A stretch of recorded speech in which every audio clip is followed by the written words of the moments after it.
Olá, caros irmãos, sejam muito bem-vindos ao canal Caminho Ortodoxo. Antes de iniciarmos o tema de hoje, pedimos a sua colaboração. Deixe seu like, inscreva-se no canal e compartilhe este vídeo com todos aqueles que se interessam por teologia, pela história da igreja e pela fé ortodoxa. No vídeo de hoje abordaremos uma das doutrinas mais importantes da teologia ortodoxa e ao mesmo tempo uma das mais incompreendidas no Ocidente, a distinção entre essência e energia em Deus. À primeira vista, esse tema pode parecer excessivamente técnico ou filosófico. No entanto, trata-se de uma questão que toca o próprio coração da fé cristã. Afinal, como podemos conhecer a Deus se sua essência é infinita e incompreensível? Como Deus se revela ao mundo sem deixar de ser transcendente? E de que maneira o ser humano pode participar da vida divina sem se tornar Deus por natureza?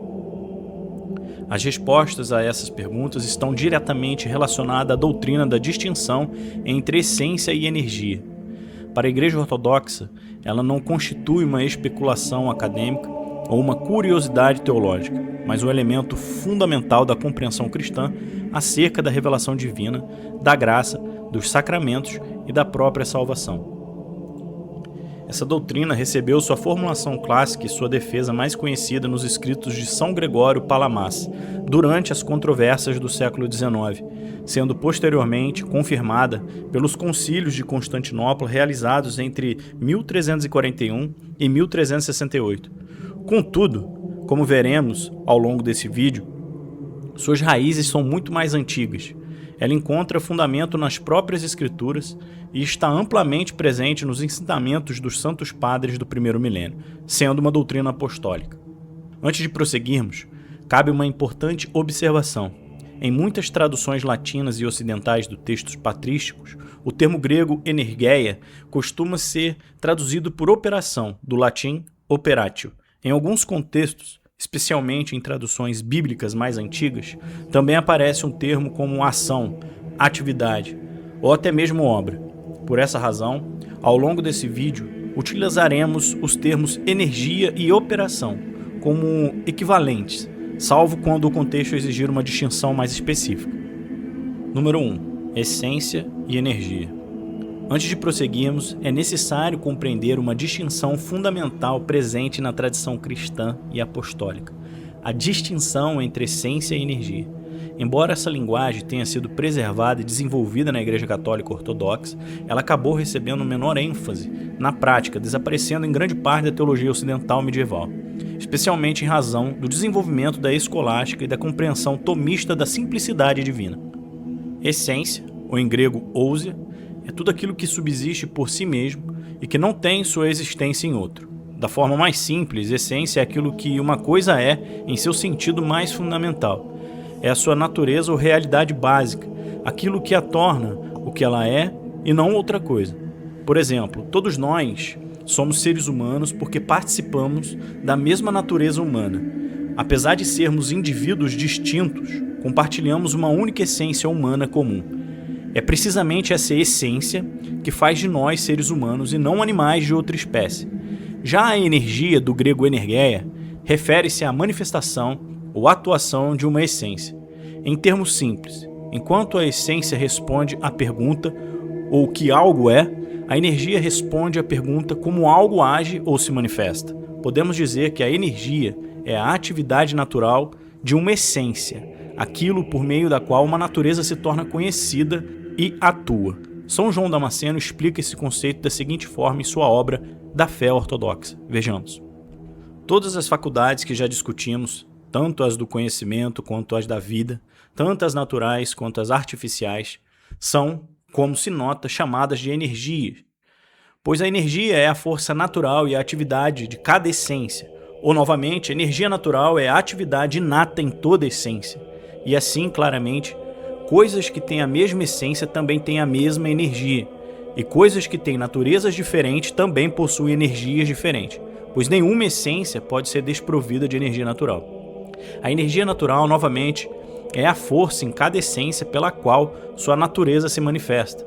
E, novamente, a energia natural é a força primordial, eternamente imóvel da alma inteligente. Ou seja, a palavra eternamente imóvel da alma que nasce naturalmente dela. E mais uma vez, energia natural é a força e a atividade de cada essência que só falta aquilo que não é. Alguns críticos da ortodoxia, especialmente entre autores tomistas e tradicionalistas católicos romanos, interpretam a energia como sendo simplesmente as obras ou ações produzidas por uma natureza. Entretanto, São João Damasceno apresenta um conceito mais amplo, embora reconheça que certas ações possam ser chamadas de energias. Ele também ensina que existe uma energia natural primordial da qual essas ações procedem. Assim, a energia não se reduz a obras particulares que a manifestam. Vejamos. Mas as ações também são chamadas de energias. Por exemplo, falar, comer, beber e coisas do tipo. As afeições naturais também são frequentemente chamadas de energia. Por exemplo, fome, sede e assim por diante. E mais uma vez, o resultado da força também é frequentemente chamado de energia. As coisas são faladas de duas maneiras, como sendo potenciais e reais.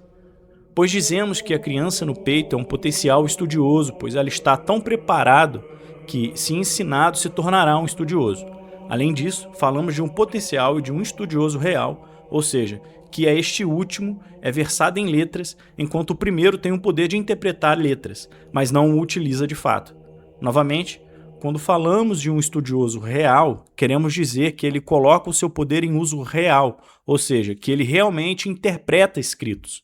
Deve-se, portanto, observar que no segundo sentido, potencialidade e atualidade andam juntas, pois o estudioso é um caso potencial e no outro é real. A energia primordial é a única verdadeira da natureza, é a vida voluntária, racional e independente que constitui nossa humanidade. Não sei como aqueles que roubam o Senhor disso pode dizer que ele se tornou homem. Note, embora ações como comer, beber e falar possam, em certo sentido, ser chamadas de energias, São João Damasceno ensina que elas derivam de uma energia natural primordial da natureza humana. Essa energia primordial consiste na vida racional, voluntária e independente própria do homem.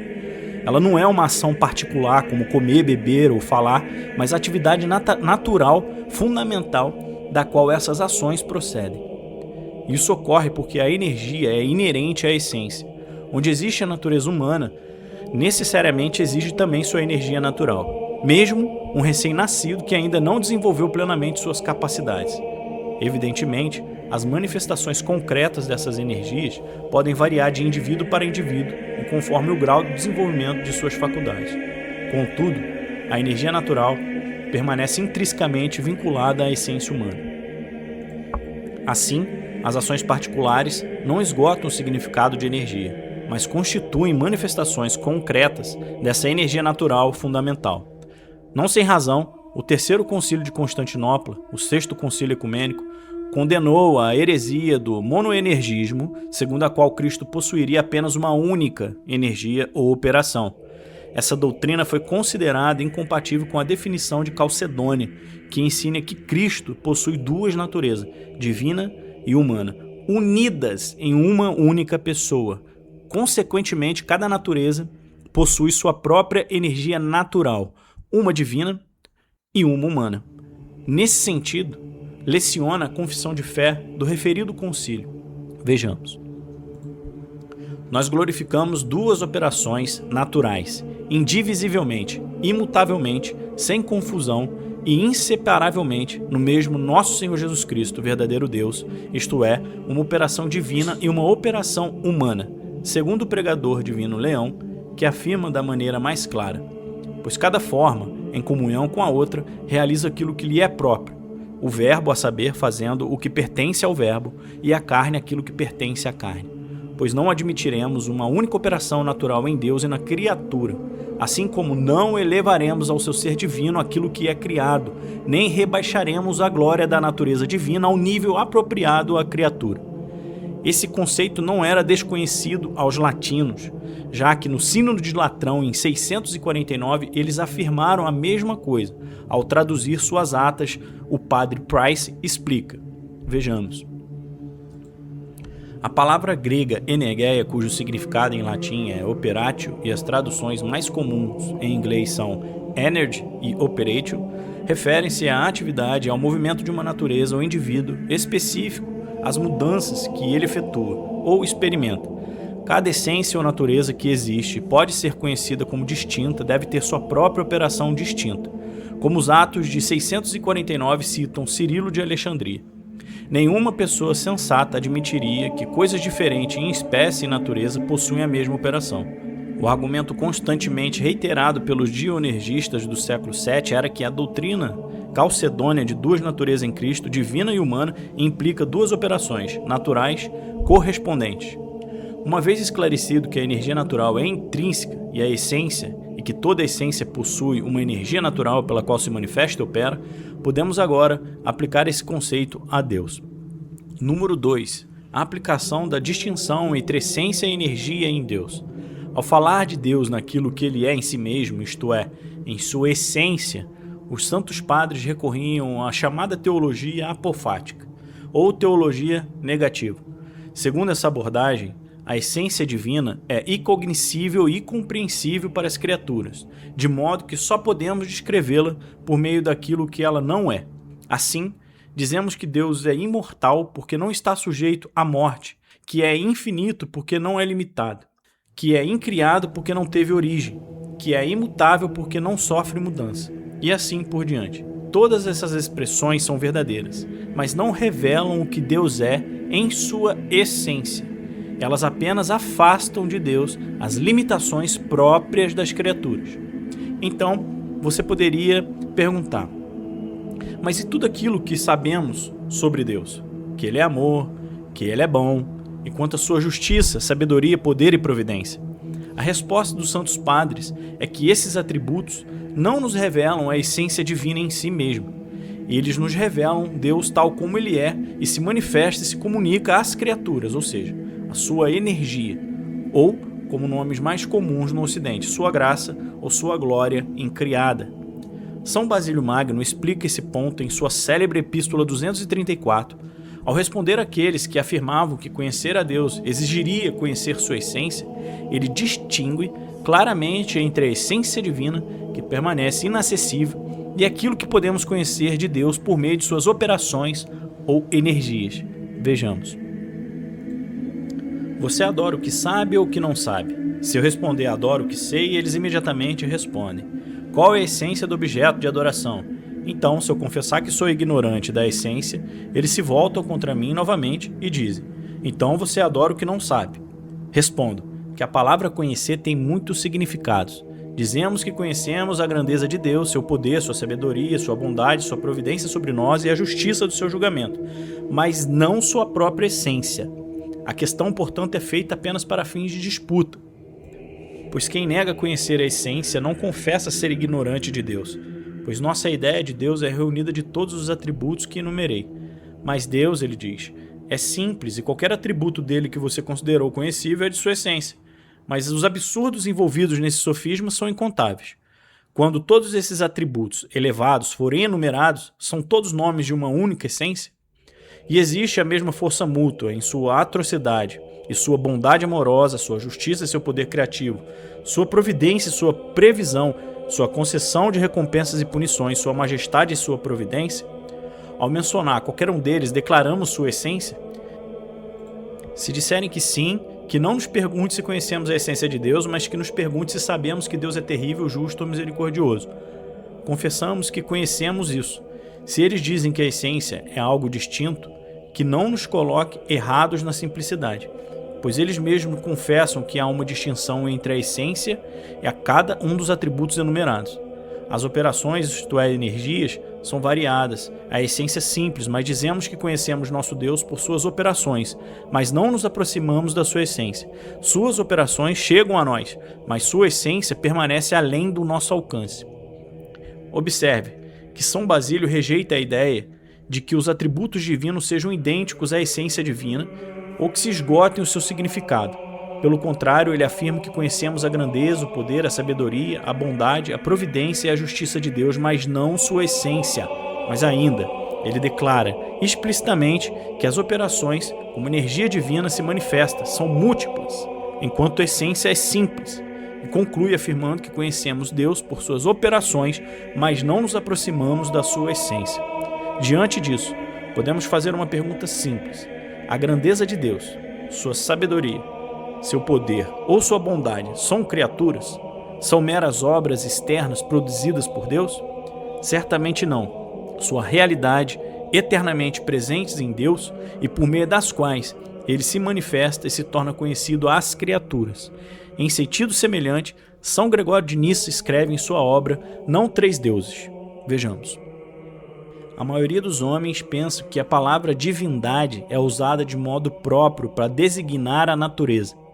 E assim como o céu, o sol ou qualquer outra das partes constituintes do universo são indicados por nomes próprios, que significam os respectivos objetos, eles afirmam que, no caso da natureza suprema e divina, a palavra divindade é adequadamente aplicada àquilo que ela nos representa, como uma espécie de nome especial. Nós, porém, seguindo o ensinamento das Escrituras, aprendemos que essa natureza é inominável e inefável. Dizemos que todo termo, seja inventado pelo costume dos homens, seja transmitido pelas Escrituras, serve para explicar nossas concepções da natureza divina, mas não contém o significado da própria natureza em si mesmo. E pode-se demonstrar isso sem muita dificuldade. Todos os demais termos usados para a criação podem ser vistos, mesmo sem uma análise de sua origem, como aplicados aos seus objetos de maneira acidental, porque nos contentamos em designar as coisas por qualquer palavra que permita distingui-las e evitar confusão em nosso conhecimento delas.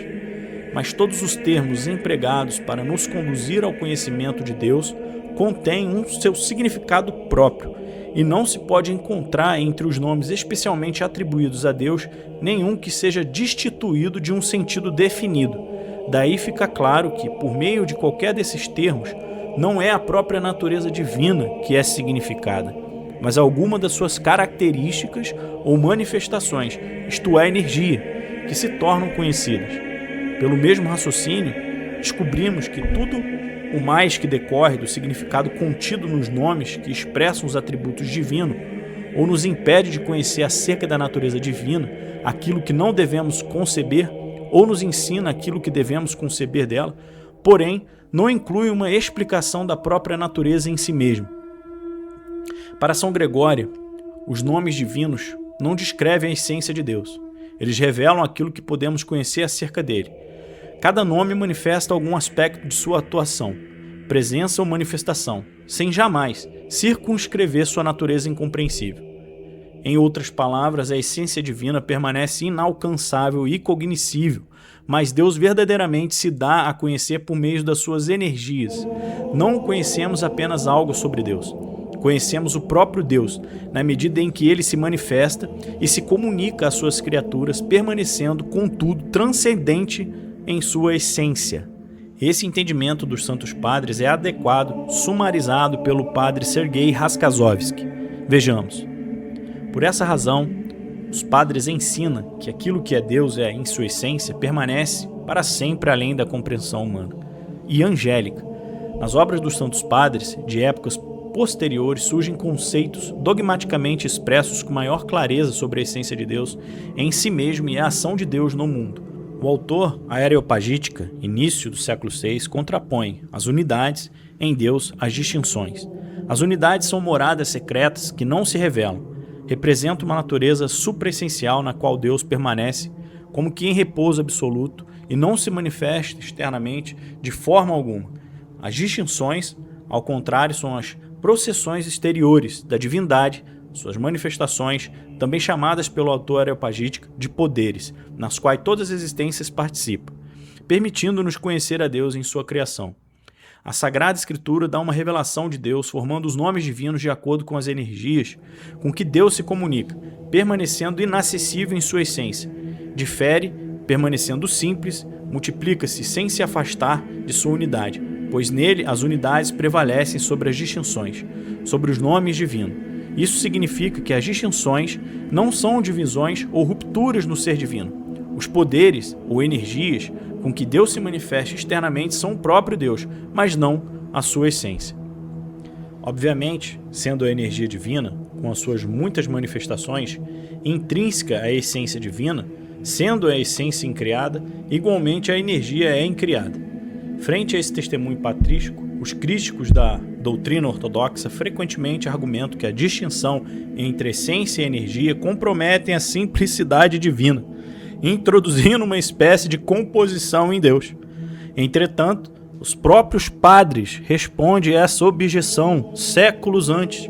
São João Damasceno, em sua obra da fé ortodoxa, observa que se todos os nomes, atributos atribuídos a Deus fossem identificados com sua própria essência, surgiriam dificuldades ainda maiores. Afinal, quando afirmamos que Deus é bom, justo, sábio, poderoso, misericordioso e providente, não estamos descrevendo a essência divina em si mesmo, mas aquilo que podemos conhecer acerca de Deus. Por isso, São João Damasceno escreve: vejamos, a divindade é simples e não composta, mas aquilo que é composto por muitos e diferentes elementos é composto. Se então falarmos das qualidades de serem criados sem princípio, incorpóreo, imortal, eterno, bom, criativo e assim por diante, como diferenças essenciais no caso de Deus, aquilo que é composto por tantas qualidades não será simples, mas deve ser composto. Mas isso é extremamente ímpio. Cada uma das afirmações sobre Deus deve ser pensada não como significando o que ele é em essência, mas algo que é impossível explicar, ou alguma relação com alguma dessas coisas que são contrastes, ou alguma dessas coisas que seguem a natureza ou uma energia. Parece então que o mais apropriado de todos os nomes dado a Deus é aquele que é, como ele próprio disse em resposta a Moisés na montanha. Diz aos filhos de Israel: aquele que é me enviou. Pois ele mantém todo o ser em seu próprio abraço, como um mar de essência infinita e invisível. Ou, como diz o santo Dionísio, aquele que é bom. Pois não se pode dizer de Deus que ele tem o ser em primeiro lugar e a bondade em segundo. O segundo nome de Deus é Theos, derivado de Teim, correr, porque ele corre por todas as coisas, ou de Ateim, queimar. Pois Deus é fogo que consome todo o mal, Deuteronômios 4:24, ou de Teastai, porque ele é onisciente, 2 Macabeus 10:5, pois nada pode escapar a ele, e acima de tudo, ele vigia, pois ele viu todas as coisas antes delas, guardando-as eternamente em seus pensamentos, e cada um deles conforme ao seu pensamento voluntário e atemporal, que constitui a predeterminação, a imagem e o padrão, surge no tempo predeterminado. O primeiro nome, então, transmite a noção de sua existência e da natureza da sua existência, enquanto o segundo contém a ideia de energia. Além disso, os termos sem começo, incorruptível, não gerado, assim como incriável, incorpóreo, invisível, e assim por diante, explicam que ele não é, ou seja, eles não dizem que seu ser não teve começo, que ele não é corrompível, nem criado, nem corpóreo, nem visível. Novamente, bondade, justiça, piedade e nomes semelhantes pertencem à natureza, mas não explicam sua essência real. Observe que São João Damasceno distingue claramente a essência divina dos atributos pelos quais Deus se torna conhecido. Ele afirma que termos como incriado, incorpóreo, invisível e semelhantes não descrevem o que Deus é em sua essência, mas indicam aquilo que ele não é. Da mesma forma, atributos como bondade, justiça e misericórdia pertencem a Deus sem, contudo, constituírem uma descrição da sua essência. Assim, Deus não é composto de partes, sua energia divina não é algo separado da sua essência, nem uma realidade acrescentada a ela. Pelo contrário, trata-se de própria manifestação de Deus simples e indivisível, pela qual ele se comunica às criaturas sem deixar-se de permanecer transcendente à sua essência. Olha o que diz São Gregório Palamas. E nenhum ser jamais é dito ser composto da sua própria atividade, pois nem o poder de aquecer é composto porque aquece, nem o raio do sol é composto porque ilumina. E ainda diz: reconhecemos que a essência e a energia são idênticas da divina suprema simplicidade. Há um sentido em que essência e energia são idênticas em Deus, e há um sentido em que diferem uma da outra, como é claramente demonstrado no escrito dos padres. Essa compreensão é expressa de forma particularmente interessante no Catecismo da Igreja Ortodoxa Russa, aprovado pelo Patriarca de Moscou, o qual afirma que a essência e as energias divinas distinguem-se apenas em pensamento, permanecendo inseparáveis na realidade concreta de Deus. Vejamos. A essência divina é incognoscível, contudo Deus pode ser conhecido por meio de suas ações no mundo. O Basílio Magno escreve: nós afirmamos que conhecemos a Deus por meio de suas operações, mas não prometemos aproximar-nos de sua própria essência, pois embora suas operações desçam até nós, sua essência permanece inacessível. A doutrina da distinção apenas mental entre a essência e as ações de Deus constitui uma característica própria da teologia ortodoxa. A palavra russa destevie, ação ou operação, corresponde em grego à palavra energeia. Por isso, as ações divinas também são chamadas de energias divinas. Trata-se aqui das operações de Deus em relação à sua criação. Essas ações, energias, são chamadas de incriadas, indicando sua origem no Deus incriado. É incorreto compreender as energias divinas como uma emanação da essência divina para fora de si mesma ou como alguma força impessoal procedente de Deus, mas que atuaria independente dele. As energias, ações divinas, o próprio Deus está presente, pois é Ele quem realiza as ações como Criador, Providente e Salvador. A essência e as energias em Deus distinguem-se apenas no pensamento, pois Deus está inteiramente presente em suas ações que são inseparáveis de sua essência. A doutrina da distinção no pensamento entre essência e ações divinas foi confirmada pelo Concílio de Constantinopla de 1351, também chamado de Palamita, em referência a Gregório Palamas, que defendeu essa distinção contra os ensinamentos considerados heréticos. As manifestações da presença divina no mundo são chamadas de Sagradas Escrituras de glória de Deus. A glória de Deus aparece ao povo de Israel numa nuvem quando o povo murmurou contra o Senhor. A glória divina desceu sobre o Monte Sinai na forma de uma nuvem e permaneceu ali durante 6 dias, segundo a sua aparência como um fogo consumidor. A glória de Deus também enchia um tabernáculo da aliança. No entanto, no Antigo Testamento, as obras maravilhosas do Senhor que enche toda a terra também são chamadas de glória de Deus. No Novo Testamento, a glória de Deus manifesta-se por meio de Jesus Cristo. O apóstolo João, evangelista, testemunha: e vimos a sua glória, glória como do unigênito do Pai. O próprio Senhor Jesus Cristo diz a respeito da sua segunda vinda: o Filho do Homem virá na glória do seu Pai como os seus anjos, e então retribuirá a cada um segundo as suas obras. É importante compreender que na linguagem patrística uma distinção feita em pensamento não significa uma distinção imaginária ou puramente subjetiva. Ela significa que certos aspectos de uma mesma realidade podem ser distinguidos sem que por isso sejam separados. Assim, quando a teologia ortodoxa afirma que essência e energia são distintas, mas inseparáveis, ela não ensina que existam partes em Deus. Pelo contrário, ensina que Deus, simples e indivisível, se manifesta verdadeiramente às criaturas sem que sua essência se torne acessível ou participável. Em outras palavras, a essência divina permanece transcendente, enquanto as energias divinas são a forma pela qual o próprio Deus se faz presente e comunicável à criação. Número 3. Teoses, o propósito da vida humana. Quando abordamos a salvação na ortodoxia, uma palavra pouco familiar aos ouvidos ocidentais costuma surgir: teoses, ou deificação. Mas afinal, o que é teoses? A teoses representa a compreensão dos primeiros cristãos acerca da salvação. A salvação não consiste somente em uma mudança de status jurídico, passando de culpado para justificado. Apenas disso ser essencial, ela não se restringe a isso, sendo este apenas o primeiro passo. Tampouco se reduz a uma declaração meramente externa a respeito do homem. Para os Santos Padres, a salvação é, antes de tudo, a cura e a restauração da natureza humana. Criado à imagem e semelhança de Deus, o homem teve essa imagem obscurecida pela queda, tornando-se sujeito à corrupção, às paixões e à morte. A obra da salvação consiste precisamente na restauração da humanidade em sua união com Deus. Por isso, os padres frequentemente descrevem a salvação como uma transformação ontológica do ser humano. Pela graça divina, isto é, pela energia divina comunicada às criaturas, o homem não apenas recebe o perdão dos pecados, mas é também efetivamente renovado e transformado, tornando-se participante da vida divina. É precisamente essa participação na vida de Deus que a tradição ortodoxa chama de teoses ou deificação.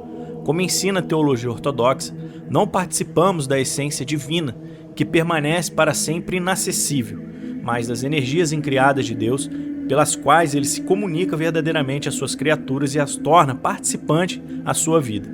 Nas palavras do padre Michael Chambu, ele diz: para usar um exemplo terreno, todos nós experimentamos o poder e a energia do Sol.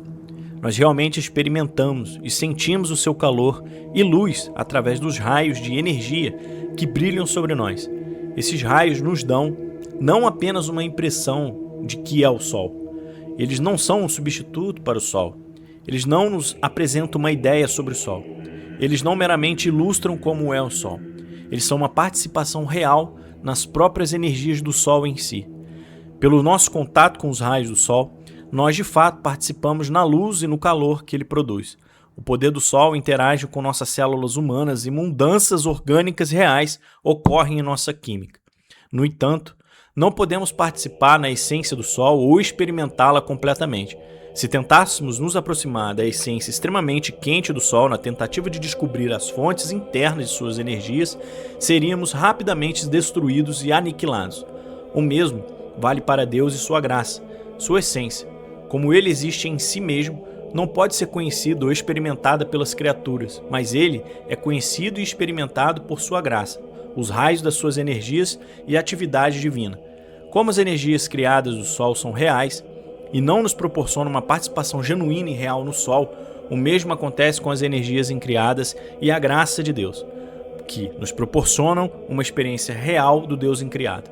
E assim, embora sejamos capazes de conhecer a Deus verdadeiramente e intimamente por sua graça incriada e energias autorreveladoras, ele permanece incompreensível e cognoscível em sua essência. De forma resumida, nas palavras de Santo Atanásio de Alexandria, em sua célebre obra sobre a encarnação: pois ele se fez homem para que nós fôssemos feitos deuses. Teoses, porém, não significa que o homem se torne Deus por natureza ou essência. Pelo contrário, significa a plena participação do homem na vida divina pela graça. Não nos tornamos aquilo que Deus é em sua essência, mas participamos verdadeiramente daquilo que ele comunica de si mesmo por meio de suas energias incriadas. Imagine, por exemplo, uma espada mergulhada nas chamas de uma forja.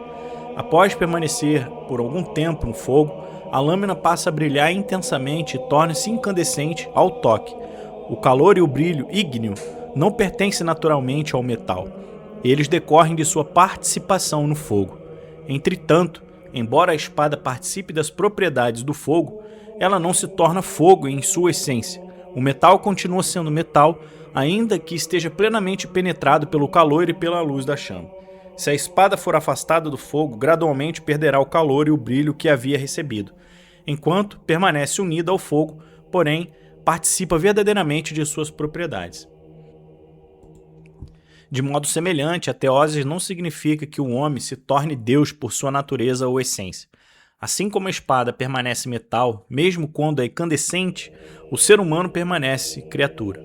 Contudo, pela união com Deus, ele participa verdadeiramente da graça divina, sendo iluminado, santificado e transformado por suas energias incriadas. É nesse sentido que os santos padres afirmam que o homem se torna Deus pela graça, não porque se transforme na essência divina, mas porque participa realmente da vida, da luz, da santidade e da imortalidade que procedem de Deus. A deificação não constitui um acréscimo artificial à natureza humana, mas o cumprimento do propósito para o qual o homem foi criado. Fomos feitos para a comunhão com Deus e somente nela encontramos a plenitude da nossa existência. Quando Deus criou o homem, ele soprou sobre ele o seu Espírito Santo, permitindo que ele participasse da vida divina. No jardim do Éden, Adão vivia em comunhão com Deus e refletia pela graça sua imagem e semelhança. A obra da salvação restaura essa comunhão e conduz o homem àquilo pelo qual ele foi criado desde o princípio. Para tanto, somos chamados a participar da vida divina por meio da oração, da access e dos santos mistérios da Igreja. Pela ação da graça incriada, a natureza humana é progressivamente transformada e conformada a Cristo, sem jamais deixar de ser verdadeiramente humana. Um protestante ou um católico romano, em um súbito ataque de solo escriturismo, poderia perguntar: onde essa doutrina encontra-se nas Escrituras? O texto da Escritura em que essa doutrina é apresentada com maior clareza, mesmo em versões traduzidas, é em 2 Pedro, primeiro capítulo, do versículo 3 ao 4, em que é afirmado: visto como seu divino poder nos deu tudo o que diz respeito à vida e à piedade, pelo conhecimento daquele que nos chamou pela sua glória e virtude, pelas quais ele nos tem dado grandíssimas e preciosas promessas, para que por elas fiqueis participantes da natureza divina, havendo escapado da corrupção que pela concupiscência que há no mundo. Ora, como participamos da natureza divina? É pela participação na essência, nos tornando iguais a Deus naquilo que Ele é? Óbvio que não. É por um mero efeito criado? Evidente que não, porque a natureza divina não é criada, como ensina São Jerônimo. Todo povo cristão é um em Deus e, como seus filhos muitos amados, são participantes da natureza divina. Já dissemos, e a verdade deve ser agora inculcada com mais detalhes, que somos um no Pai e no Filho, não segundo a natureza, mas segundo a graça. Pois a essência da alma humana e a essência de Deus não são a mesma, como os maniqueus constantemente afirmam. Mas, diz nosso Senhor, tu os amaste como amaste a mim. Vês, então, que nos és concedido participar de sua essência, não na esfera da natureza, mas da graça. É pela graça ou energia divina, a qual, como já vimos, conhecemos como o poder. Ao examinarmos as epístolas de São Paulo em seu texto grego original, encontramos repetidamente o termo energeia, ou energia em bom português. Seu uso recorrente desse vocabulário demonstra que a linguagem da energia divina e o entendimento da salvação por meio da participação nelas encontram-se presente nas próprias Escrituras e foi posteriormente desenvolvida pelos padres da Igreja. Vamos ao texto. A. Os crentes se encontram sob o poder da energia divina, a mesma que ressuscitou a Cristo. Tendo iluminados os olhos do vosso entendimento, para que saibais quais seja a esperança da sua vocação, a quais a riqueza da glória da sua herança nos santos, e qual a sobre a excelente grandeza do seu poder sobre nós, os que cremos segundo a energia da força do seu poder, que manifestou em Cristo, ressuscitando-o dentre os mortos e pondo-o à sua direita nos céus. Efésios 1, 18, 20. B. A graça de Deus decorre de sua energia, do qual fui feito ministro pelo dom da graça de Deus, que me foi dado segundo a energia do seu poder. Efésios 3, 7. C. Nosso corpo será transformado pela energia divina, pois a nossa cidadania está nos céus, de onde também aguardamos ansiosamente o Salvador, o Senhor Jesus Cristo, o qual transformará o nosso corpo humilhado para que seja conformado ao seu corpo glorioso, segundo a energia do poder pelo qual ele pode também sujeitar a si todas as coisas. Filipenses 3, 20 e 21. No sacramento nos tornamos participantes da energia divina. Isso aconteceu quando vocês foram sepultados com ele no batismo e com ele foram ressuscitados mediante a fé na energia de Deus que o ressuscitou dentre os mortos. Colossenses 2, 12 e 23. E letra E. A energia de Deus atua em nossas boas obras, auxiliando-nos a concretizá-las, na medida em que cooperamos livremente com ela. Nós o proclamamos, advertindo e ensinando cada um com toda a sabedoria, para que apresentemos todos os homens perfeitos em Cristo. Para isso eu me esforço, lutando conforme a energia dele que energiza poderosamente em mim. Colossenses 1, 28, 29. Como vimos, a linguagem da energia divina não é uma inovação tardia da teologia ortodoxa, mas possui fundamento na própria Escritura. Os padres da Igreja não introduziram uma nova doutrina, mas explicaram e desenvolveram a linguagem bíblica da participação na vida divina, da graça e das energias de Deus. Apresentando claro testemunho da Escritura, um católico romano tradicionalista poderia perguntar: onde encontramos essa doutrina nos padres da Igreja?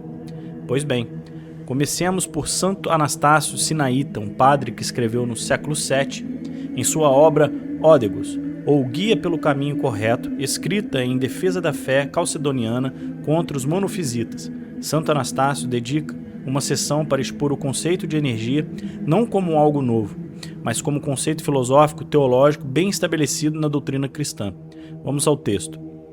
A energia, portanto, é, como diz São Gregório de Nissá, o poder ou o movimento natural de cada essência que só falta ao não ser, pois a energia ou operação é uma certa faculdade da natureza, e não são a mesma coisa energia, operativo e efeito. deveras o operativo e a própria coisa ou a substância da coisa, o efeito é o resultado que nasce da operação daquele que opera. Assim, o céu, o homem, o anjo e toda criatura são efeitos de Deus. Ele explica a diferença entre o operativo, o indivíduo ou sua essência, a energia como a faculdade desse operativo e o efeito como produto dessa energia. Assim cai por terra a alegação ridícula de alguns apologistas de que os gregos leram errado os próprios santos padres e não entenderam que o termo energia significava tão somente obras. Outra conclusão lógica do pensamento de Anastácia é o de que se as criaturas são os efeitos ou enigmata de uma energeia de Deus, como esta última pode ser criada? Uma criatura mediou a criação? É ela então a criadora para os que assim pensam? O próximo padre São João Damasceno, além daquelas citações que já elencamos no início do vídeo, onde ele define a energia de maneira idêntica à do sinaíta como a força natural e a atividade de cada essência, o conceito também vai aparecer claramente em outros trechos de sua obra. Em seu primeiro livro da fé ortodoxa, o Santo Padre afirma: mas também há um lugar mental onde a mente está ativa e a natureza mental e incorpórea existe, onde a mente habita e energiza e está contida não de forma corporal, mas mental, pois ela não tem forma e, portanto, não pode ser contida como um corpo, pois, então, sendo imaterial e não circunscrito, não tem lugar. Pois ele é o seu próprio lugar, preenchendo todas as coisas e estando acima de tudo, e ele mesmo mantendo todas as coisas. Ainda assim, falamos de Deus tendo lugar e do lugar de Deus onde sua energia se manifesta, pois ele penetra tudo sem se misturar a isso e transmite a sua energia proporcionalmente à adequação e ao poder receptivo de cada um. E com isso quero dizer uma pureza tanto natural quanto voluntária, pois o imaterial é mais puro que o material, e aquilo que é virtuoso do que aquilo que está ligado ao vício. Por isso, pelo lugar de Deus, entende-se aquilo que tem maior participação na sua energia e graça. Por essa razão, o céu é o seu trono, pois nela estão os anjos que fazem a sua vontade e sempre o glorificam, pois este é o seu descanso, e a terra é o escabelo dos seus pés. Pois nela habitava na carne entre os homens, e a carne sagrada dele foi chamada de pé de Deus. A igreja também é chamada como lugar de Deus, pois a separamos para a glorificação de Deus como uma espécie de lugar consagrado onde também conversamos com Ele. Da mesma forma, os lugares onde sua energia se manifesta para nós, seja pela carne ou separadamente dela, são chamados como lugares de Deus. Note que, para São João Damasceno, embora Deus não esteja circunscrito ao céu, à igreja ou a qualquer lugar criado, tais realidades podem ser chamadas de lugares de Deus, porque nelas suas energias se manifestam de modo especial. Deus transmite sua energia conforme a capacidade receptiva de cada criatura, de modo que anjos, santos e fiéis participam dela segundo a medida própria de cada um. Observe também que São João Damasceno não fala apenas de uma ação externa produzida por Deus, mas de uma participação real em sua energia e graça. É precisamente por essa razão que determinados lugares, pessoas e realidades podem ser chamados de santos, porque nela Deus se manifesta e comunica sua presença. Em igual sentido, São João Crisóstomo ensina que o Espírito Santo transforma os fiéis por meio de sua operação ou energia, identificada pelo santo como a própria graça divina. Em sua homilia 32 sobre o Evangelho de São João, ele escreve, vejamos: as Escrituras chamam a graça de Espírito, às vezes de fogo, às vezes de água, mostrando que esses nomes não descrevem sua essência, mas sim sua operação, isto é, energia. Pois o Espírito, sendo invisível e simples, não pode ser feito de substâncias diferentes. Agora, o que João declara, falando assim: ele os batizará com o Espírito Santo e com fogo. Mateus 3:11. O outro, Cristo, de seu ventre fluirão rios de água viva. João 7:38. Mas isso diz João, falou ele do Espírito que eles deveriam receber. Assim, conversando com a mulher, ele chama a água do Espírito, pois quem beber da água que eu lhe der, nunca terá sede. Assim também ele chama o Espírito pelo nome de fogo, aludindo à propriedade despertadora e aquecedora da graça, e seu poder de destruir transgressões, mas pela água para declarar a purificação que ele provoca. e o grande alívio que ele proporciona àquelas mentes que a recebem. E com razão, pois torna a alma disposta como um jardim denso de todo tipo de árvores frutíferas e sempre florescente, permitindo que não sinta nem desânimo, nem as conspirações de Satanás, e apaga todos os dardos ardentes do ímpio. O testemunho de São João Crisóstomo é particularmente importante porque ele faz uma distinção explícita entre a essência do Espírito Santo e sua energia. As Escrituras chamam a graça do Espírito de água e de fogo não porque a essência do Espírito seja composta por diferentes substâncias, mas porque essas imagens descrevem os diversos modos pelos quais sua energia, que é a graça divina, atua nos fiéis. Assim, a graça divina recebe diferentes nomes conforme seu efeito. Ela purifica como água, aquece como fogo, cura as enfermidades espirituais, fortalece contra as tentações e comunica a vida divina àqueles que a recebem. Em todos esses casos, porém, não estamos falando da essência divina em si mesmo, mas da operação ou energia pela qual Deus se manifesta e age no mundo. Em igual sentido, São Cirilo de Jerusalém ensina que, no Santo Crisma, o fiel recebe a atuação santificadora do Espírito Santo. Ao descrever essa realidade, ele utiliza a linguagem de energetikon, termo derivado da mesma raiz grega energeia, demonstrando que a terminologia da energia divina já fazia parte da linguagem sacramental da Igreja Antiga. Vejamos. Vê, porém, que não imagine ser um simples unguento, pois como o pão da Eucaristia depois da epíclise do Espírito Santo já não é simples pão, mas o corpo de Cristo, assim também esse unguento com a epíclise já não é puro e simples unguento, mas é dom de Cristo e obra energetikon do Espírito Santo pela presença de sua divindade.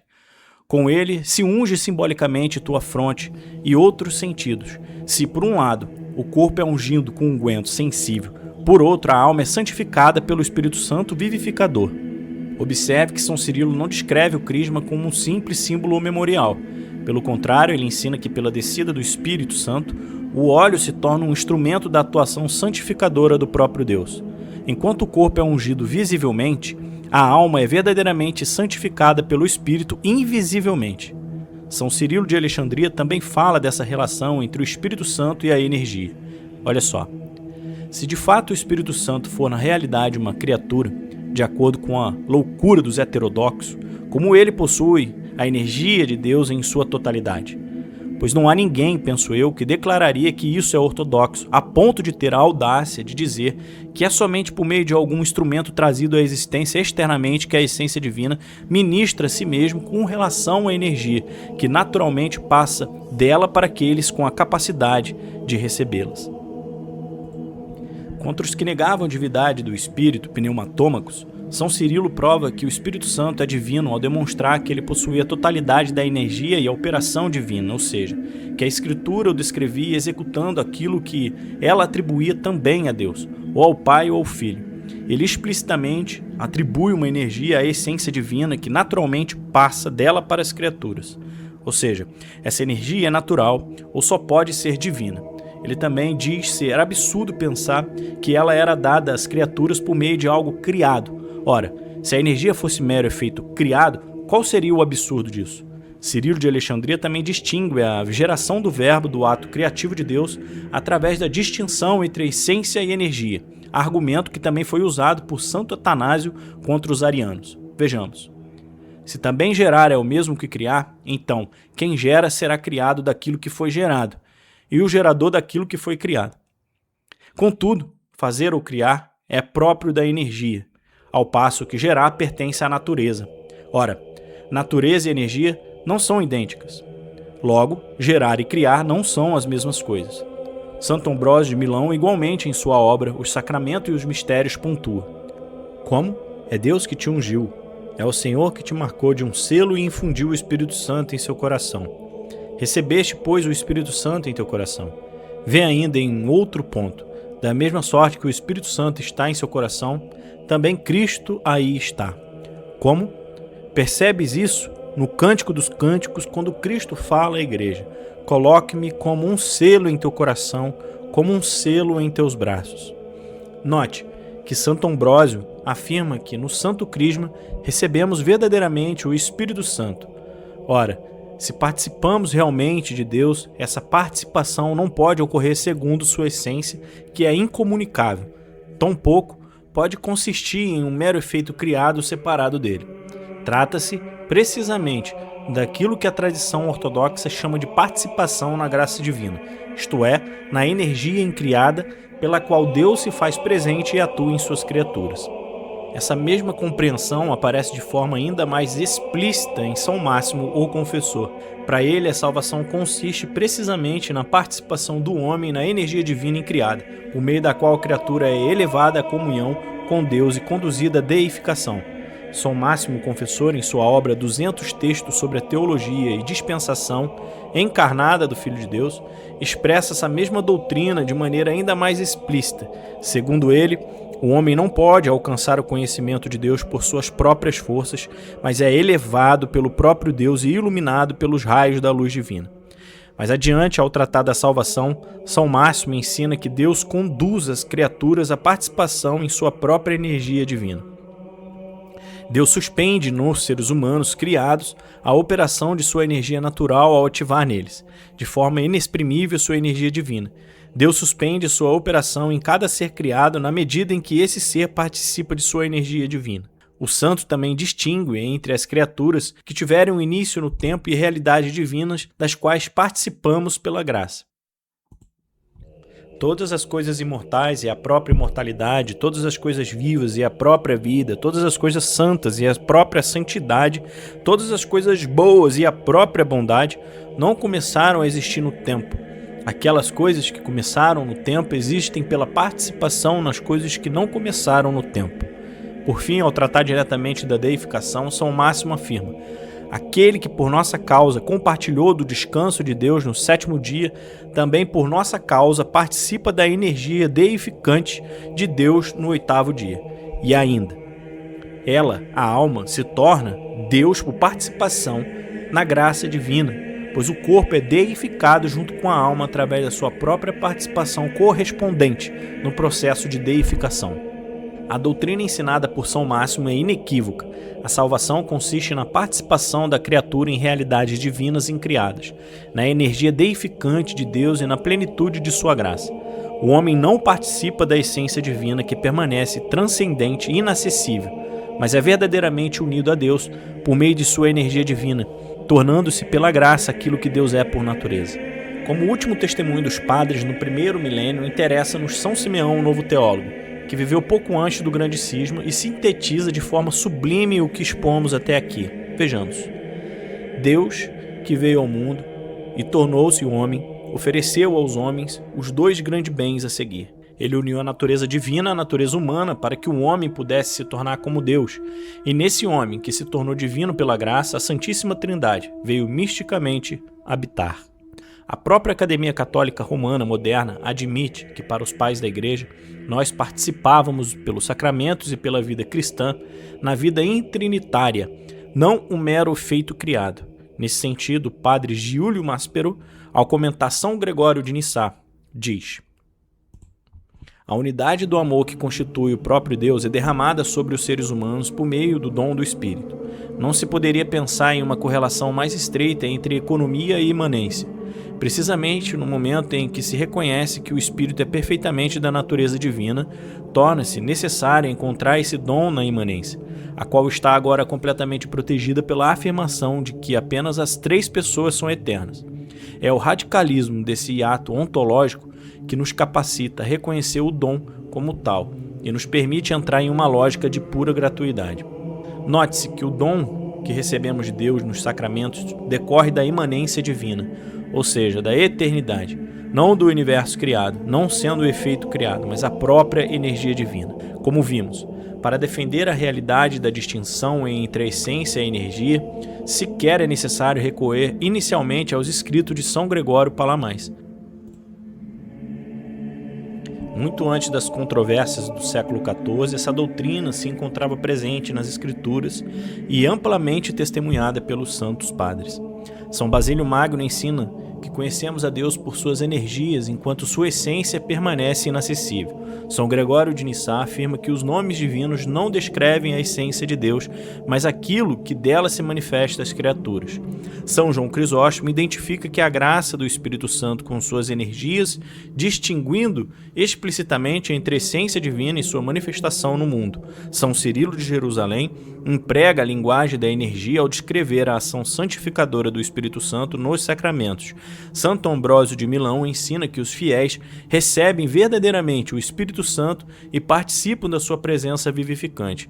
São João Damasceno fala da participação das criaturas na energia e na graça divinas, enquanto São Máximo, o confessor,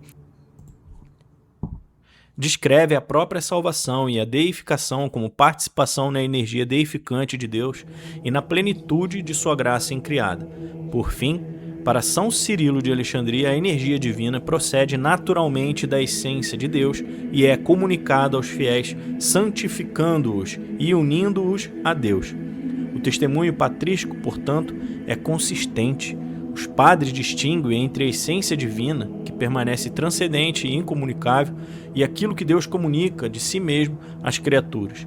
Ensinam que a graça não é uma mera declaração externa, nem um simples efeito criado, mas a verdadeira ação divina, pela qual Deus se faz presente, santifica, ilumina e deifica o homem. Do mesmo modo, afirmam que a finalidade da salvação é a participação real na vida divina, sem que a criatura se torne Deus segundo a essência. Dessa forma, a teologia de São Gregório Palamares não surge como uma inovação doutrinária, mas como uma sistematização e defesa teológica de uma tradição muito mais antiga. Aquilo que Palamares articulou no século XIV já estava presente em substância nas Escrituras e nos ensinamentos dos Santos Padres ao longo de toda a história da Igreja. Número 4. Conclusões. Em última análise, a distinção entre essência e energia não é uma especulação filosófica abstrata, mas a resposta da Igreja à seguinte questão: como Deus transcendente e incompreensível pode ser verdadeiramente conhecido e experimentado por suas criaturas? Os Santos Padres respondem de forma unânime que Deus permanece para sempre inacessível em sua essência, mas se comunica realmente às criaturas por sua graça, sua glória, seu poder e suas energias incriadas. É por meio delas que Deus cria, sustenta, ilumina, santifica e conduz o homem à deificação. Por essa razão, segundo a tradição ortodoxa, não consiste apenas em uma mudança de condição jurídica diante de Deus, mas uma participação real na própria vida divina. Somos chamados não apenas a acreditar em Deus, mas unir-nos a Ele. Não apenas a receber informações sobre Deus, mas a participar da sua graça. Não apenas a guardar a vida eterna, mas começar desde agora a viver a vida do reino de Deus. É precisamente isso que encontramos nas Escrituras, nos sacramentos, na vida dos santos e nos ensinamentos dos padres da Igreja. De São Basílio Magno a São Máximo Confessor, de São Cirilo de Jerusalém, de São João Damasceno, de Santo Atanásio a São Gregório de Nissá e tantos outros, vemos a mesma convicção fundamental. Deus comunica-se verdadeiramente ao homem sem deixar de permanecer transcendente em sua essência. Assim, quando São Gregório Palamares defendeu a distinção entre essência e energia no século XIV, ele não estava apresentando uma nova doutrina, estava defendendo aquilo que a Igreja sempre acreditou, viveu e ensinou, que a graça pela qual somos salvos não é algo separado de Deus, mas o próprio Deus agindo e se comunicando em vida às suas criaturas. E é justamente por isso que a ortodoxia pode proclamar com confiança as palavras de Santo Atanásio: Deus se fez homem para que o homem se tornasse Deus pela graça. Que Deus nos conceda participar cada vez mais dessa divina vida, caminhando em arrependimento, oração e comunhão com sua Santa Igreja, até o dia em que contemplaremos a plenitude do reino de Deus. Em nome do Pai, do Filho e do Espírito Santo. Amém.